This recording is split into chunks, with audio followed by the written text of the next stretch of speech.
that's considered. It's an iPad, yeah. It's an iPad and then it's got this keyboard thing. Yeah.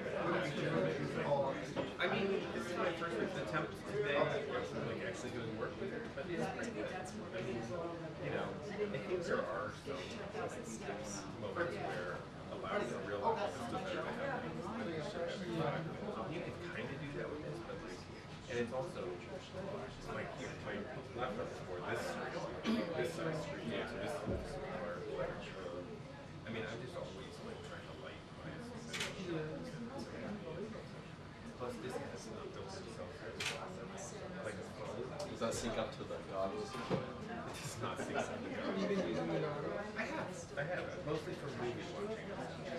I'm gonna take the goggles to Paris just for the flight. Oh, that's really, it's really cool. What's the airport?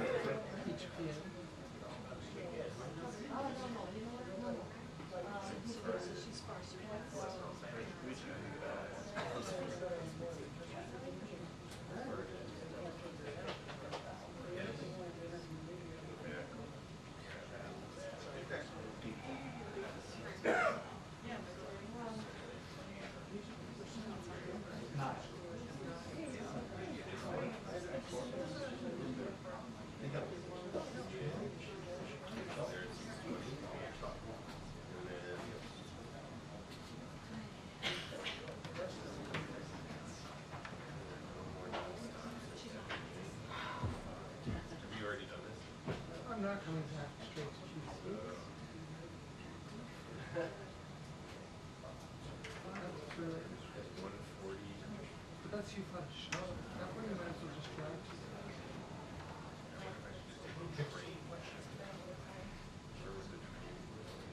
They're also, they're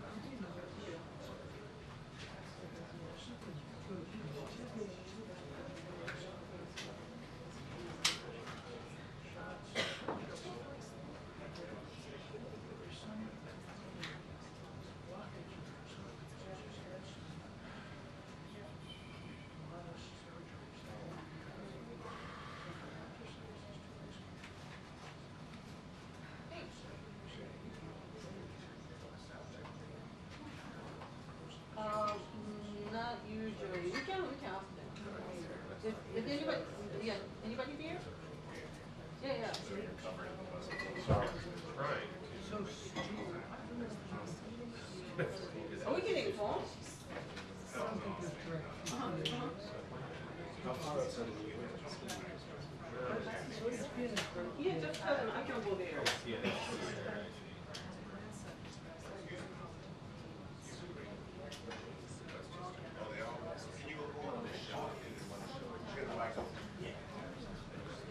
Okay, 1 2 1 2 1 2 1 2 3 1 2 3 1 2 3 4 5 6 7 8 9 10. Good. Okay. Let's put a little feeling into it. Come on.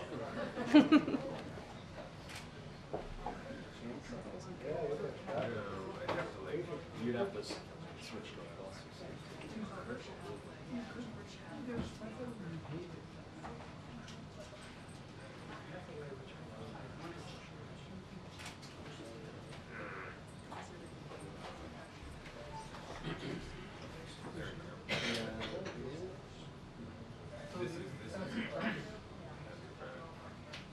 What if they spot me a plane? Yeah. Yeah, exactly. You can use it.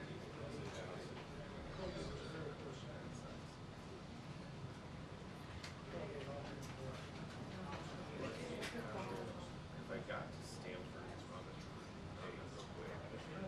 I got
time of day is this? Is it 10 a.m.? So you'd have to be.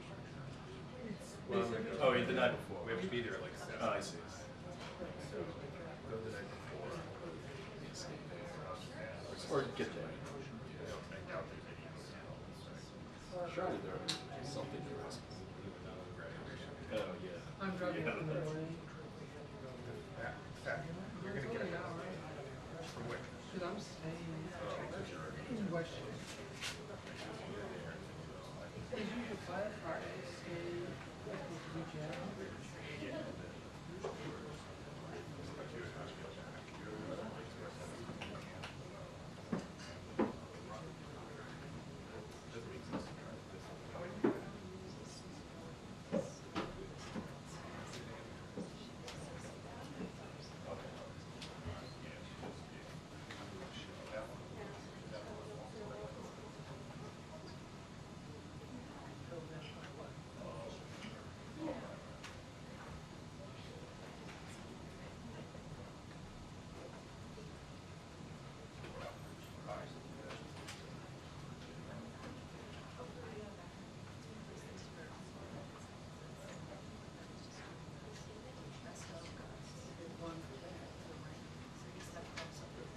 You can go to New Rochelle. Yeah, it's expensive. Is it Sella there?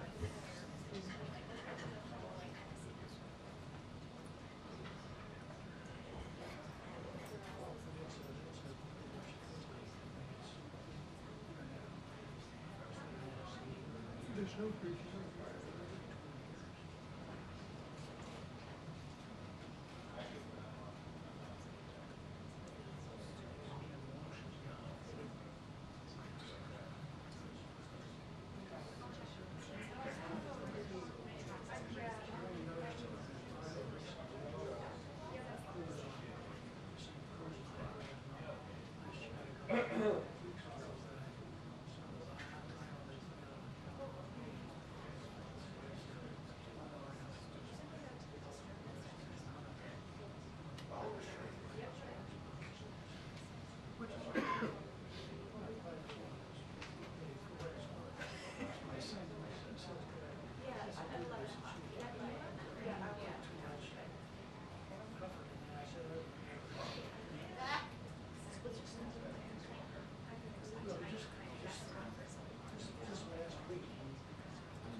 So it doesn't have Sella.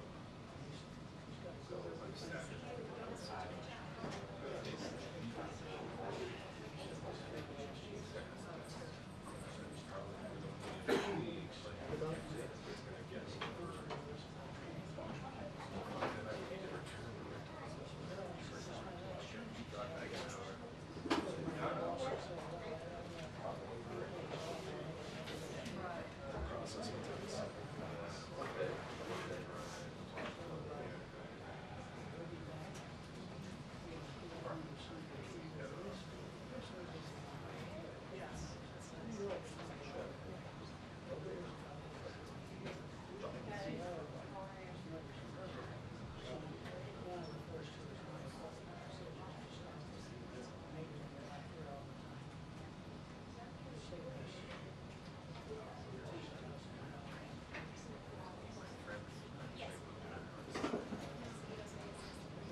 Please, Sunday.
briefing will begin in 2 minutes. The test briefing will begin in 2 minutes.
Yeah, you know, like a Ukrainian.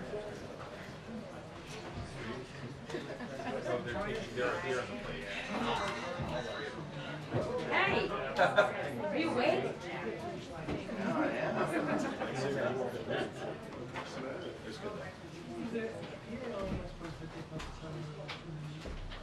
Alright, we like you in this seat.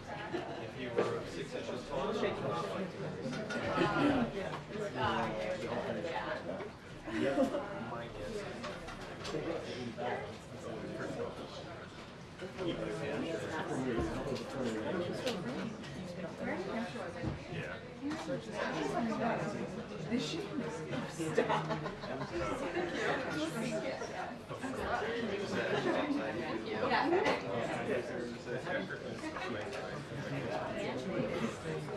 Oh, he stays with you.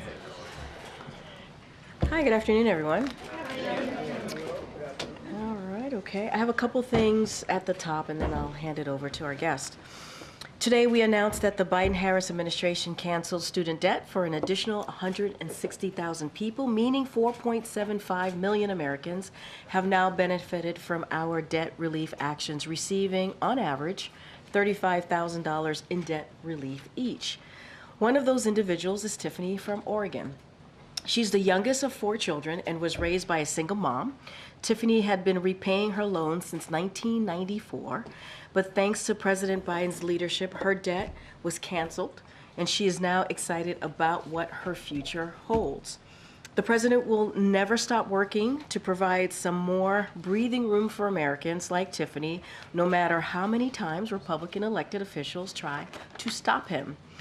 As you know, one of the biggest priority of the president is nominating and confirming extraordinarily qualified men and women who are dedicated to our Constitution and who represent the diversity of America. Thanks to his hard work and our partnership with the Senate, we are at 200 judicial confirmation, which is monumental news for the rule of law and the American people. These highly qualified individuals have diverse professional backgrounds. They are labor lawyers, civil rights lawyers, public defendants, served in the U.S. military, and much more. Over 60% of our nominees are women, and over 60% are people of color. They include Justice Ketanji Brown Jackson, the first Black woman to serve on the Supreme Court. We've confirmed more Hispanic judges to circuit courts than any previous administration. We've confirmed more Black women to circuit courts than all previous presidents combined. And let's remember, these judges will rule on issues critical to fundamental freedoms: reproductive health care, the freedom to cast ballots, whether workers have the freedom to unionize, whether children have the freedom to breathe clean air and drink clean water. And while these milestones is great news, we know there is much more work to be done. Next, we are praying for those who tragically lost their lives as deadly tornadoes that ripped through Iowa. We are also wishing a speedy recovery to those who were injured. The administration is deeply grateful for first responders who jumped into action to save lives. We're in touch with state and local officials and stand ready to offer support. Tomorrow, the FEMA administrator will travel to Iowa to meet with local officials and affected residents and survey the damage. In the meantime, residents in affected areas should remain vigilant and heed the advice of state and local officials. And finally, tomorrow, as you all know, Senate Republicans will have another opportunity to decide whether they want to support the toughest, fairest border security agreement in decades or continue putting their partisan political interest ahead of the nation's security.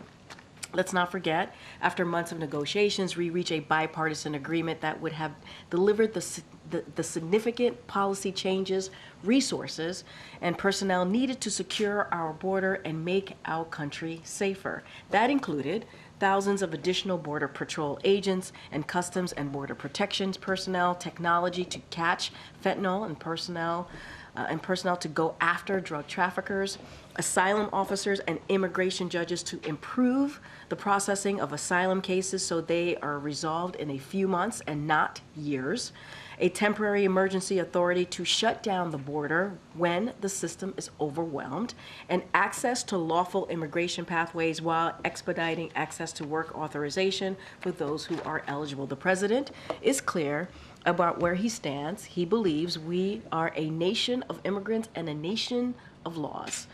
We can expand lawful immigration pathways, and we can ensure our border is secure and that those who do not have a legal basis to remain are removed.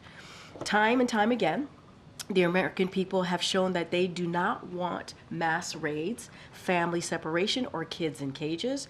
They want a secure border and lawful immigration opportunities for those seeking to come to America to enrich our country. That is why President Biden is pushing for, and that is what this bipartisan agreement would move us towards. It's now up to Republicans in Congress. Do you actually want to do something to solve the problem, or would you rather use it as a political issue? With that, I will hand it over to Jake Sullivan, our National Security Advisor, who would give us an update on the visit tomorrow with the Kenyan president, or today. Remember what you wanted to say, Jim? I'm not sure what that was in reference to, but good afternoon, everybody. Thank you. The President and the First Lady will welcome President William Ruto and First Lady Rachel Ruto to the White House for a state visit and dinner tomorrow. The official program will actually begin later today with President Biden and President Ruto sharing some informal private time together and then participating together in a technology and investment roundtable with U.S. and Kenyan CEOs and other business leaders in the East Room. President Biden is really looking forward to celebrating and deepening our 60-year-old friendship with Kenya as it grows from a regional partnership to a global one. This is the first state visit by an African head of state in nearly 20 years.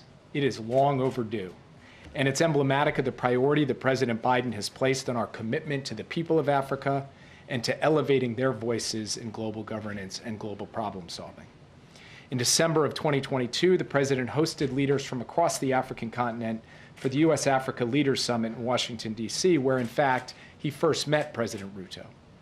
President Biden called for the African Union to be able to join the G20 as a permanent member. And in September of last year, the G20, in fact, welcomed the African Union as a permanent member.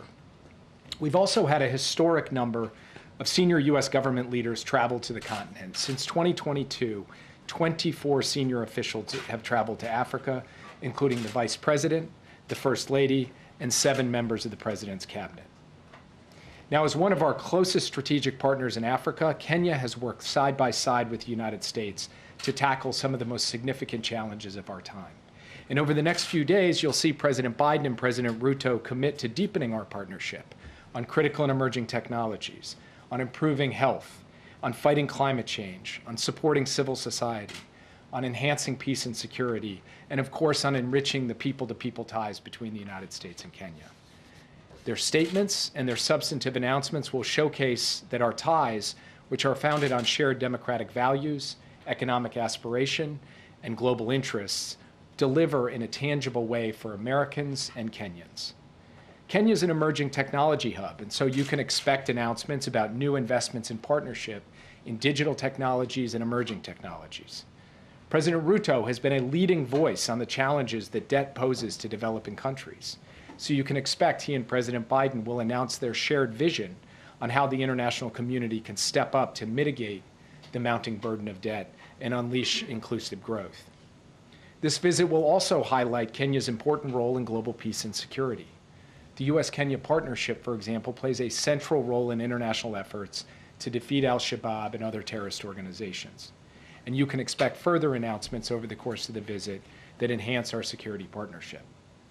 The United States is also firmly committed to supporting Kenya in its deployment to lead the multinational security support mission to Haiti, which will provide much-needed security assistance to the Haitian people. And we appreciate, of course, the strong, principled, consistent stance that Kenya has taken in supporting Ukraine's sovereignty and territorial integrity. Through this visit, which will unfold through a series of events and culminate in the state dinner tomorrow night, we are demonstrating how, as President Biden has said himself, the United States is all in on Africa and all in with Africa. Most importantly, we are recognizing our rich history of partnership, friendship, and support for Kenya and focusing on our shared future. This year marks 60 years of partnership with Kenya. We're looking forward to the next 60 and the 60 after that. That's what will be on display in this important and historic state visit.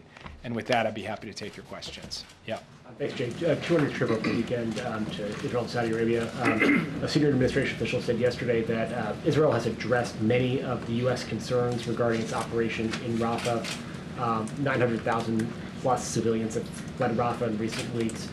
Has Israel addressed all of the administration's concerns? Does the U.S. support what Israel is doing in Rafah right now? We had detailed discussions on Rafah during my visit to Israel. These have built on weeks now, as I've discussed with you from this podium, of discussions on a professional basis about Rafah and about how Israel can achieve the defeat of Hamas everywhere in Gaza, including in Rafah, while minimizing civilian harm. I explained to the Prime Minister and other senior Israeli officials the President's clear position. I reiterated that position. I was briefed by Israeli officials and by Israeli professionals on refinements that Israel's made to its plans to achieve its military objectives while taking account of civilian harm. What we have seen so far in terms of Israel's military operations in that area has been more targeted and limited, has not involved major military operations into the heart of dense urban areas. We now have to see what unfolds from here. So we will watch that, we will consider that, and we will see whether what Israel has briefed us and what they have laid out continues or something else happens. And one of you asked me the last time I was standing at this podium, how are you going to judge this? And I said that there's no mathematical formula. What we're going to be looking at is whether there is a lot of death and destruction from this operation or if it is more precise and proportional. And we will see that unfold. And we will obviously remain closely engaged with the Israeli government as we go. That's how we see the situation right now. Yeah. Thank you, Jake. Did the U.S., did you in your meetings provide any U.S. intelligence about Sinwar's whereabouts?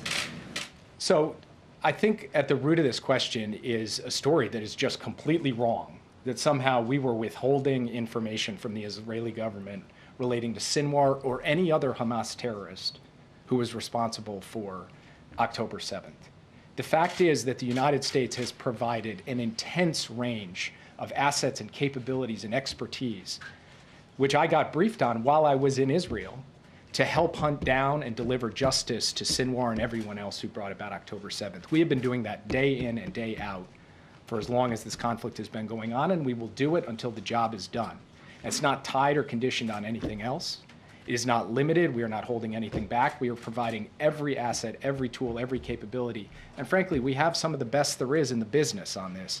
And they are hard at work with the Israeli government to help them try to achieve their ultimate objective here. So I didn't have anything myself to come add because we've already flowed and supplied everything on a perpetual, ongoing basis through the work that we're doing on the ground right there in Israel, and we'll continue to do that. The senior administration official has suggested, which I believe is the administration's view, that until Hamas is fully held to account, that the peace process and any two-state solution could not go forward. Do you see Israel being able to deliver on that? And then do you see Israel accepting a two-state solution? So I'd have to refer you to the Israeli government about their position with respect to the future of a Palestinian state or the Palestinian question. I can just state to you what the U.S. position is. And it's been longstanding. President Biden believes that a two-state solution that guarantees Israel's security and also a future of dignity and security for the Palestinian people is the best way to bring about long-term security and stability for everyone in the region, Israelis, Palestinians, and Arabs. And he has talked about a regional vision of Israel actually being integrated with all of the moderate Arab states in an architecture that can deliver regional stability. And I was in Saudi Arabia talking to the Crown Prince about that exact vision this weekend, and you saw public statements from him about what is possible if Israel moves down that path. So that's a conversation we'll continue to have with the Israeli government. In the meantime, what we will do is work to ensure the enduring defeat of Hamas, and a day after in Gaza that involves governance and security not provided by Hamas, but by an alternative that ultimately gets us on a credible pathway to that two-state solution that President Biden has talked about. Yeah. About the three nations, European nations recognizing a Palestinian state, is the U.S. concerned that this is just the tip of the iceberg, that we're now at a point where other nations over U.S. objections will recognize Palestine? Each country is entitled to make its own determinations, but the U.S. position on this is clear. President Biden, as I just said, has been on the record supporting a two-state solution. He has been equally emphatic on the record that that two-state solution should be brought about through direct negotiations through the parties, not through unilateral recognition. That's a principled position that we have held on a consistent basis. We'll communicate that to our partners around the world, and we'll see what unfolds. Just a sort of quick follow-up on that. How concerned are you about Israel's growing sort of diplomatic isolation? And do you view it that way? And what does this also mean for, any deal, any Saudi deal to recognize Israel going forward? I mean, does this diminish the chances of that? I think it's a fair question. As a country that stands strong in defense of Israel in international forums like the United Nations, we certainly have seen a growing chorus of voices, including voices that had previously been in support of Israel, drift in another direction. That is of concern to us because we do not believe that that contributes to Israel's long-term security or vitality. And so that's something that we discussed with the Israeli government, and something that we believe that a strategic approach to defeating Hamas, protecting civilians, surging humanitarian assistance, and then pursuing that vision of regional integration I just talked about will put Israel in the best stead to engage countries around the world and revitalize a lot of the partnerships and friendships that have been a source of great strength for Israel over time and can be again. Yeah. Thank you, Jake. You just said that there's no mathematical formula as you evaluate Israel's offense of Rafah, but the administration repeatedly has said that the U.S. will not support a large-scale ground invasion. So how do you define large-scale ground invasion? And then secondly, has the president's broken promise to visit Africa created any challenges as you try to deepen relationships with the countries there? The president would really look forward to visiting Africa. He intends to do so as president of the United States. I obviously don't have anything to announce today. But if you look at the breadth of his personal engagement on this issue, including being a president, the first in 20 years to actually host an African leader for a state visit here, I think it shows, along with the specific tangible policy actions that he has taken, including most recently, by the way, an overlooked part of the National Security Supplemental was funding actually to help emerging economies, including in Africa. His record will stand for himself, and we believe that what today will showcase is not questions about the U.S. commitment, but answers that the U.S. is actually delivering for Africa, for the African people, in this case for the country of Kenya, but also with Kenya for the broader continent. In terms of how we look at Rafah, as I've said before, the key concern that we have is major maneuvers into dense urban areas, and that continues to be something that we will look at. What we have seen so far has not been that. What unfolds in the coming days is something that we will review closely day by day, and we'll continue to take briefings from Israel about how they are refining their approach, in part based on concerns that we have expressed to them. So this is something that will be a continuing source of engagement and conversation between the two of us, and I'll keep you posted as we assess how things are unfolding. Yeah. Israel is responding to the move to recognize Palestinian statehood by withholding funds from the Palestinian Authority. What do you make of this decision and the economic impact that it could have? I think it's wrong. I think it's wrong on a strategic basis. because withholding funds destabilizes the West Bank. It undermines the search for security and prosperity for the Palestinian people, which is in Israel's interests. And I think it's wrong to withhold funds that provide basic goods and services to innocent people. So from our perspective, those funds should continue to go with all of the necessary safeguards, but they should continue to flow. And also, Leader Schumer is in talks with the Speaker to invite Netanyahu to come and address Congress. Does the President support the Prime Minister delivering an address like this at this time? So we have not at this point heard from the Prime Minister on a joint address to the Congress. The President talks to the Prime Minister. In fact, he just talked to him not too long ago. Senior administration officials engage with him. I just did so over the weekend. So we'll stay in touch with the Prime Minister, and obviously we'll stay in touch with the Congress and see what happens. Yeah. Japan hosts the largest number of U.S. forces overseas, and the Prime Minister was just here, the previous Prime Minister was just here, and with all these wars breaking out, there's great concern on what China is doing in the region, and there's been reports that there are U.S. military in Taiwan for the first time since 1979. Can you confirm that at all? I don't know what that report is. I know nothing about it, so can't speak to it. Also, been waiting for an interview with Japanese media, so if that was possible.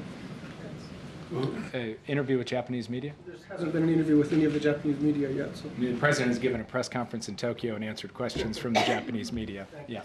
Thanks, Jake. Two questions. One, does the administration support the Republican push of sanctioning the ICC after the recent arrest warrant applications? And if so, what would that mean? And then also I wanted to ask you, after your trip to Israel this weekend, do you feel, I guess, could you characterize how you feel about the Israeli exit strategy for ending the war in totality? So on the question related to the ICC, we're in consultations on a bipartisan, bicameral basis with the Hill on all of the options for how to respond to what the ICC has just done. We haven't made any determinations. When we do, we'll be sure to let you know. And then your second question was? After the trip to Israel this weekend, do you feel like the Israeli government has a path towards ending the war, and what do you see as their exit strategy? Look, I'm going to let them speak to their exit strategy. What I will say is what I've said from this podium before. We believe the only way to defeat Hamas and lead to Israel's long-term security is connect the military effort to a holistic, integrated strategy for defeat of Hamas and securing all of the other objectives that we've discussed. That's something that we think Israel could be clearer about publicly as well as privately, and we'll continue to work on that. But the most important thing is not really what I think, it's that you're hearing senior voices inside the Israeli system speak to these issues. And that debate, we think, is a healthy debate, because at the end of the day, we know from our own experience that military force alone is not going to get the job done. It needs to be a holistic strategy. Yeah. Jake, you talk about one of the key objectives, of course, is the provision of humanitarian aid and food to the people of Gaza. The Pentagon, within the last 24 hours, said that they did not believe that any of the aid from the pier, where the construction was led by the United States military, has been received by the people of Gaza to this point. Your thoughts on that, given this, has this been a failure? How do we fix this situation, and was the U.S. insufficiently prepared to utilize this as a means by which to deliver aid? First, just to level set, since Saturday, the UN has in fact distributed humanitarian supplies from the pier to Palestinian civilians in Deir al-Balah, in al-Mawasi, and in Khan Yunis. So aid from the pier has now gone specifically to the Palestinians who need it? That's correct. And there's been about 695 metric tons of food that has come off the pier so far. About 2/3 of that either has gone or is on its way to going to Palestinian civilians. The issue is not actually getting food to the pier or off the pier. It's being able to ensure that we have necessary security arrangements in place to deliver it. We have had modalities to get some of that aid distributed. We are in the process of building out to get more of it distributed. So the answer to your initial question is no, it's not a failure of planning. Yes, it is an indication this is a dynamic environment and we need to continue to refine. But aid is flowing. It is not flowing at the rate that any of us would be happy with, because we always want more. But we are actually seeing good cooperation between the U.S., the IDF, the UN, and other humanitarian organizations to ensure that aid goes from that pier to innocent people in need, and we'll continue to do that as we go forward. Follow up quickly on the situation in Iran. Obviously, we're within the 5 days of mourning after the loss of two of the key leaders in that country right now, the mourning led by the Ayatollah there. Obviously, there were initially concerns that the U.S. may somehow be blamed, though the U.S. claims no responsibility, obviously, for the crash of this helicopter. Can you give us any better understanding of if there are concerns that the U.S. is facing, or you've been satisfied with the way Iran has sort of characterized things in the days since then? Is there any reason for concern right now? All I can say is we had nothing to do with it, and if at any point Iran tries to accuse us of having anything to do with it, we will push back extremely strongly, directly, and vociferously. Yeah. The UK's defense minister said today that the US and the UK has evidence that China could be providing lethal aid to Russia. Can you speak to that at all? Well, going back to 2022, I've actually stood at this podium and warned about my concern that China might provide weapons, direct lethal assistance to Russia. We didn't see that in 2022. We didn't see that in 2023. We have not seen that to date. I look forward to speaking with the UK to make sure that we have a common operating picture. We have had one. We've been on the same page. So I just want to understand better what exactly that comment was referring to. What I would point out is that just recently we have been articulating in quite urgent terms our concern about what China is doing to fuel Russia's war machine, not giving weapons directly, but providing inputs to Russia's defense industrial base. That is happening. That is something we're concerned about. We've taken action to deal with that in a concerted way with our allies and partners, and you can expect more of that action in the period ahead. Will the president go to the peace summit next month in Switzerland? He would be the only G7 leader who has not accepted that invitation. I don't have any announcements on that today. What I will say is that I've personally engaged in preparations for that summit, as have others in our government. And we've been a key player in helping drive forward a vision of peace that includes Ukraine's sovereignty and territorial integrity and the principles of the UN Charter. But I can't make any announcements today about the president's travel. Yeah. Can I go back to Africa for 2 questions? Yes, you may. There you go. On President Ruto, there has been he has a kind of checkered past. If you look back a decade or so, he was a defendant at the International Criminal Court over actions taken after an election there. And then more recently, there are folks who expressed concerns about some authoritarian moves in the country. Is that something that the president will raise with, that the President Biden will raise with his counterpart during this visit, or something that causes any concern on the part of the administration?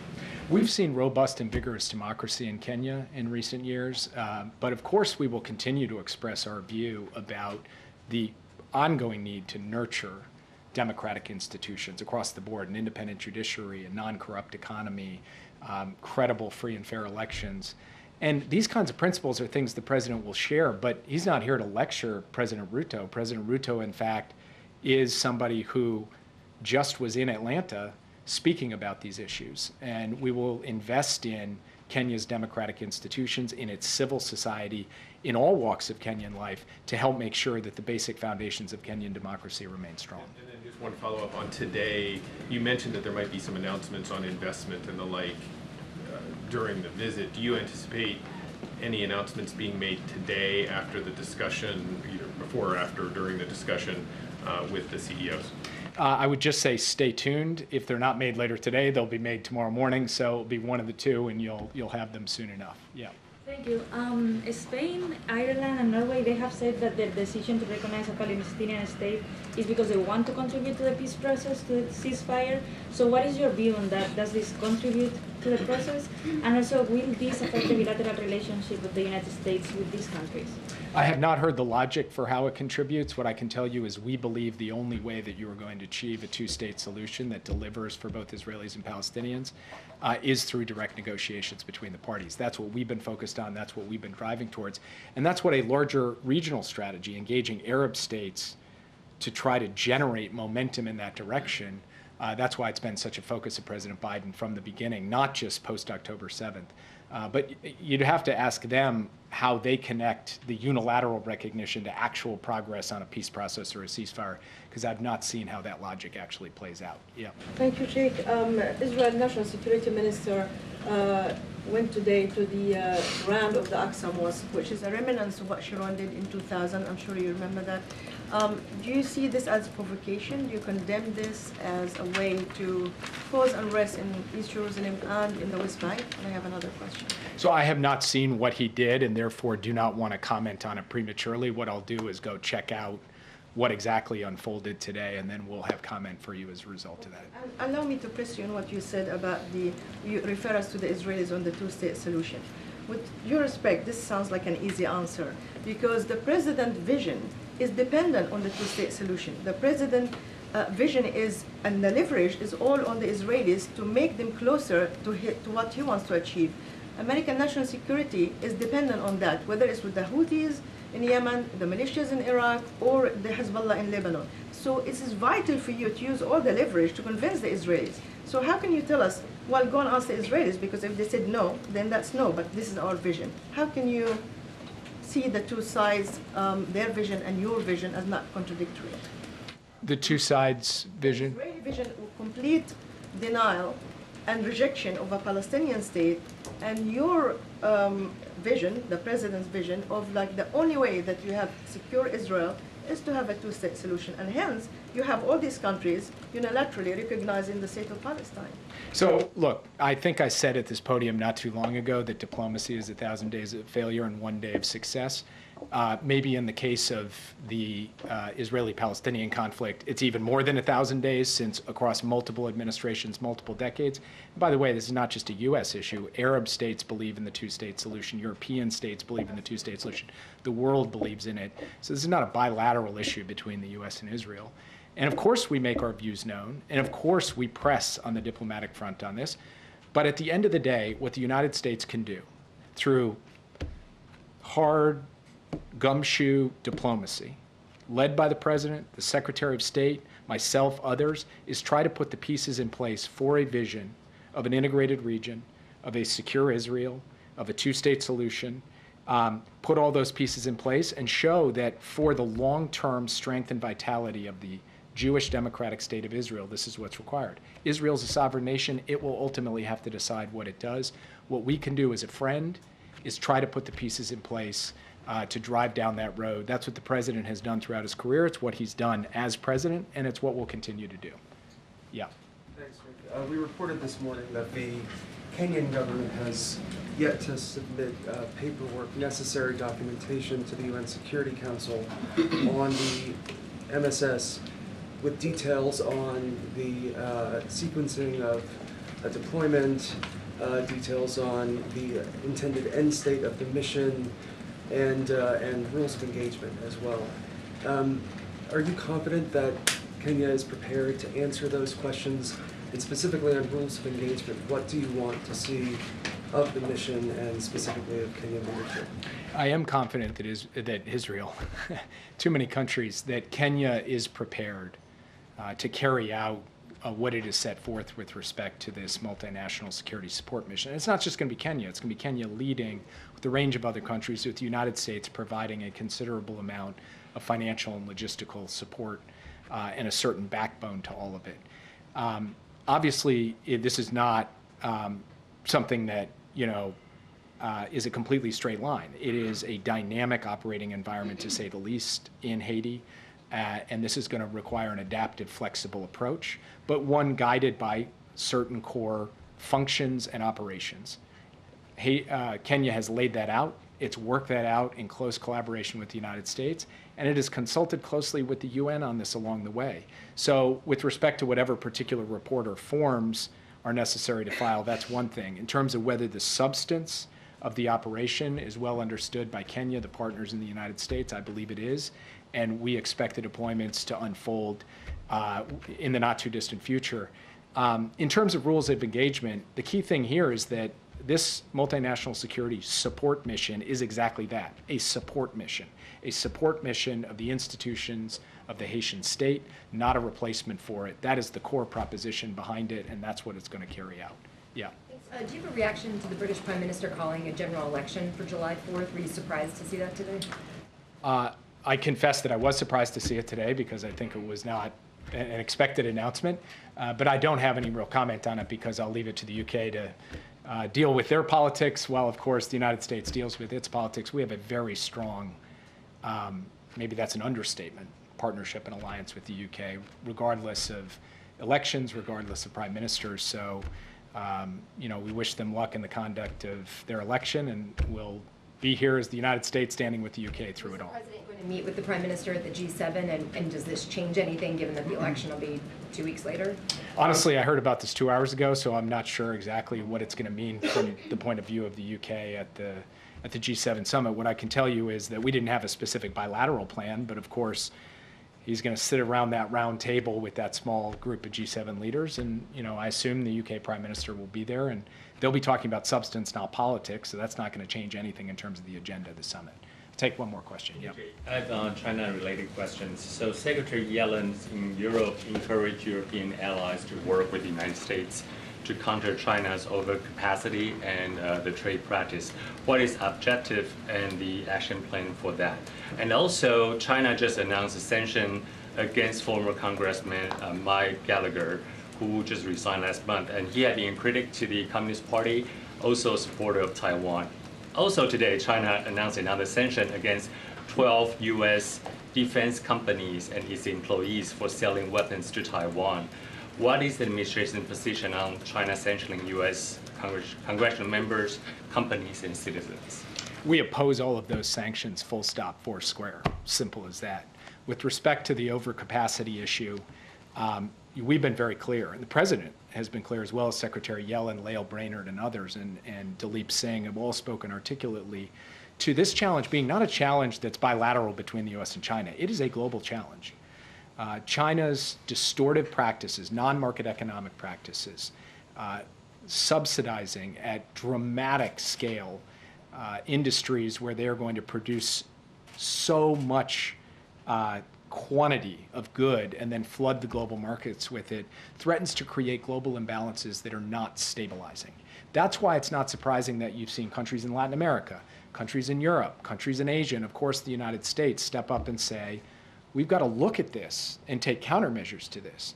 And I think what the Secretary is hoping to do at the G7, building up to the summit in Italy, is to get a common picture of what the nature of the challenge is, get a common understanding of what the tools to deal with it are, and also a common understanding of how we engage with China in a dialogue on these questions to express our concerns and indicate that we need to take steps to defend ourselves. That's what the intent is. That's what we hope to do. Thank you all very much, and I'll talk to you soon. Thank you, guys. Thank you, Jake. Thanks, Jake. Last 3 rows send their regards. Okay, thank you so much, Jake.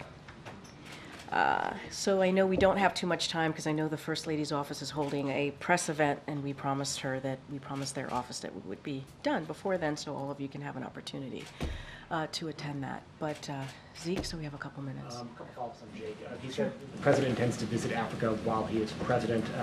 There are less than 8 months until Inauguration Day, so should we expect a visit with the president to the African continent between now and January 2025? And as Jake also said in his answers, we don't have anything to announce at this time, but the president's, he obviously, while he's president, he would like to keep that commitment and indeed make a visit to Africa. I just don't have anything to announce at this time. And then on one of your favorite topics, the Hatch Act, the Office of Special Counsel indicated that they would begin working to enforce the Hatch Act on White House employees. Is that something that this White House is supportive of? So I'll say this: we are reviewing the opinion, obviously that just occurred.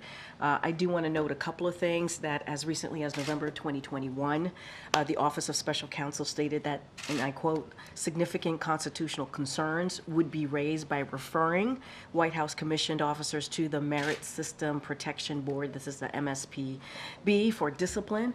And for decades, we have to remember this as well, OSC's practice with respect to Hatch Act matters involving White House commissioned officers has been to refer those matters to the president for discipline. That's what's been going on for decades now.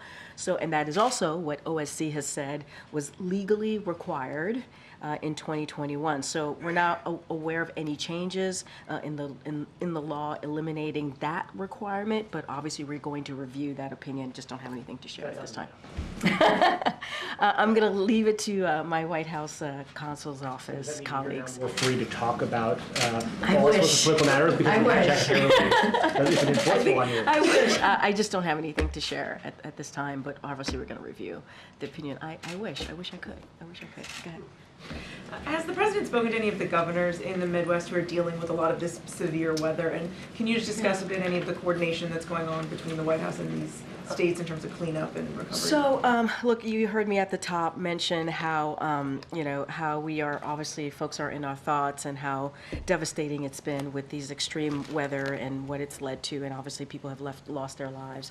And so it's devastating to hear. The president continues to be kept updated on what's happening in different states. Obviously, I just talked about Iowa at the top. And he has been, I know he has had conversations with leadership on the ground. I know that obviously the FEMA administrator has been all hands on deck, Deanne Criswell, and talking to folks on the ground as well. I don't have anything to read out on specific calls, but we are here to help. As we have done over the past 3 years when these types of disasters occur, and we'll continue to be here to help in any way that is needed. And so I just don't have anything in detail or specifics to share. But obviously our hearts go out to folks who are recovering and folks who have lost loved ones. It is devastating to see. But Peter. The RNC headquarters is reporting that it received blood vials today, right now. Obviously that's under investigation, but this White House has been very clear in the past about aggressively condemning political violence, intimidation of any kind. Will you do the same given these circumstances? I will do the same as I have done many times before. As you just stated, the Capitol Police is looking into this, so I would leave it to them to investigate what's going on. It is concerning. We've obviously seen the report, and we are going to do what we've consistently have done from here is condemn any political violence, threats, or intimidation that has no place in any community, and certainly in our political discourse. And it is important that we continue to repeat that has no place in our politics, no place anywhere. And so we certainly condemn any form of threats. You opened today's briefing by talking about the latest student loan cancellations for, I think we said, what did we say, in total 4.75 million Americans now. I think it's 160,000. This latest round, Mike Johnson, the Republican House Speaker, today described this as a massive wealth transfer for Americans who did not attend college to those who did. And he described it as a shameful play to buy more votes 6 months before an election. I will say to the congressional member, Mike Johnson, obviously the speaker, is that what is shameful is that Republicans continue to get in the way of helping us deliver a little bit of breathing room for Americans who deserve that opportunity, you heard me talk about Tiffany, the young woman who one of the things that people should know, and if you don't, is that when folks are receiving these debt relief announcements from the president, they have an opportunity to tell their story. They have an opportunity to say why this matters to them. And we're talking about millions of Americans who now have an opportunity to start a life, have an opportunity to move forward in a way where they can reach that American dream or reach whatever it is that they wanted to do, not just for themselves, for their families. So we believe, and the president's not going to walk away from doing that. He believes it's an important commitment that he made to Americans. It is a broken system. It is a broken system. I guess the question, though, is what then is the White House's message to those Americans who did not attend college for a variety of reasons, perhaps, including perhaps that they didn't want to take on all the debt that went with it right now, that they feel like in some form they are responsible for allowing those who did not to pay their fair share? So look, here's the thing. This is a president who has been very clear about making sure that he's building an economy that leaves no one behind, right? Making sure that being left behind, the ones who didn't get support because they didn't go to college? I hear your question, but this is, if you look at what the president has done more holistically over the past 3.5 years, he has tried to build an economy for everyone. This is one part of economic policy. When you think about creating 15 million jobs, many of those jobs, if you think about the different legislation that he's obviously passed into law, whether it's the bipartisan infrastructure legislation, CHIPS and Science Act, it's creating jobs that are good union-paying jobs, where you don't need a college education, right? Where you can make six figures and actually have that opportunity to start your family. He is creating an economy from the bottom up, middle out, making sure that the millionaires, the billionaires and corporations are paying their fair share, right? Not like Republicans in Congress who want to give them a tax giveaway. So he's trying to make sure, this is one part of his economic policy, but as he's thinking forward, as he's looking at all Americans, all communities, he wants to make sure that there is an economy that doesn't leave anybody behind. And as historically, that trickle-down economics does not work, and he does not want to see that. So we have given opportunities, and we want to continue to give opportunities for folks who feel like they need a little bit more help. And I guess just to put a fine point on it right now, for the 4.7 million Americans who have received this debt relief, the average, as you said at the start of this visit, was $35,000 their relief has been for. So I guess why don't those individuals who didn't receive $35,000 in debt cancellation deserve a $35,000 check from other Americans for what other means they would want to use it? You're talking about those people who didn't go to college, so they're not getting debt relief, the $35,000 that they don't get because they didn't go. We're talking about folks who are in debt who are literally being crushed because they took Literally being crushed. Financially. Okay, is that okay with you? Okay, but I know, but crushed financially, and so they're trying to get their lives back on track, right? They're trying to get into a place because they took a bet on themselves in a different way, right? A bet of themselves in going to college, and some of them it is difficult to do that, right? And they did that financially. It's hurt them, and we want to give them that breathing room. But it's not just folks who have debt because of colleges. We're trying to help people in different communities as well. Folks who don't have to get that college degree and can make six-figure salary. That is one of the things that the president was very proud of when he passed the bipartisan infrastructure legislation, when he signed the CHIPS and Science Act. Those are really important components of what he's trying to do as well. If you think about making sure healthcare is more affordable, getting that prescription drugs, many for diabetes, for cancer, making sure that those costs are lower, insulin. So there are many ways that the president has made sure that Americans have what they need to move forward with their lives, create and build a family where they feel like they're going after their dreams as well. And so, look, we want to make sure that, again, the student loan piece is one part of the president's economic policy, and the president's not going to step away from it. He's not going to back down because he believes it's the right thing to do. Thank you. Great. I know, we have to wrap up. Go ahead, Michael. Thanks, Karine. I'm not sure, forgive me if you addressed this already, but the 5 Americans who are being held in Turks and Caicos on charges related to allegedly bringing shell casings in their luggage. They're facing 12 years in prison. Do you have a comment, and do you have a message for them? I want to be super mindful that's an ongoing case here, so I don't want to comment from here, so I don't have anything to add beyond what's being reported out there. Go ahead, Jared. On the border vote that's expected in the Senate tomorrow, I guess 2 questions related to that. One, can you kind of explain the timing of how this came together? I mean, are there developments that you are more optimistic this will be more successful than it was last time? And if it is not, does the president intend to try and re-engage Republicans and Democrats to come up with a new agreement before November's election? Look, it's up to Republicans in Congress if this is going to be successful or not. As I stated, it took several months to come to this bipartisan agreement, obviously coming out of the Senate. We have said over and over again, we believe if the president has an opportunity to sign this into law, it will be the toughest and the fairest legislation to deal with a broken immigration system that's been broken for decades. And we have not seen a legislation like this in some time.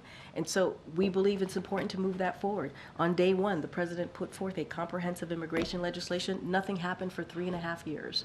And so we we got to work, and at the beginning of this year, we were able to make something happen. And we wanted to see moving. We wanted to see happening. Majority of Americans care about this issue. They care about what's going on at the border. They care about fixing immigration, and they have to do their jobs, right? This is something, an opportunity for legislators, for Congress to do something that Americans care about. So we're going to let that process play out. The vote happens tomorrow. We've been very clear. We could not be more clear on how we want this to be moved forward. We could not be more clearer how important it was to us that the president and his team worked on this for months. But does the president want to see a new deal if this doesn't? There's a deal right there. There's but a deal. if it fails and it doesn't move I mean, look, forward. I'm not going to get ahead. I'm not going to speculate on what's going to happen tomorrow, but there is literally a bipartisan deal that was worked on for months that can start dealing with this issue. There is. And why do we need a new deal when there's one right there that they negotiated on?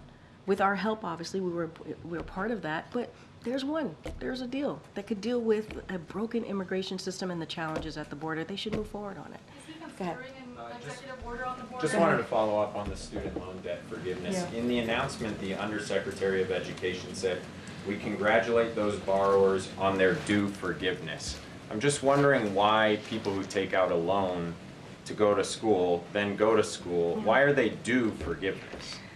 Everybody has a different story as to why they need student loans. Everybody has a different reasoning as to why they want to go to college. I cannot speak for everyone. Why is forgiveness due to them? What we have been very clear about is the system, the student loan system needs to be fixed. The president is trying to do that and fix it in a way where people are not feeling that crushing financial burden that they deal with when they leave college. And that is something that they shouldn't have to. They should be given a little bit of breathing room. That is something that, by the way, that's something that majority of Americans agree on, to be given a little bit of breathing room so that they could. More than half disagree Well, with that's using one tax poll. dollars. That's one poll. But That's one a poll. follow-up question, if you Yeah, will. sure. Does the administration think that student loan debt cancellation contributes to inflation? What we believe is student debt cancellation gives an opportunity for Americans to start a life, to buy a house, to start a family. That adds to the economy.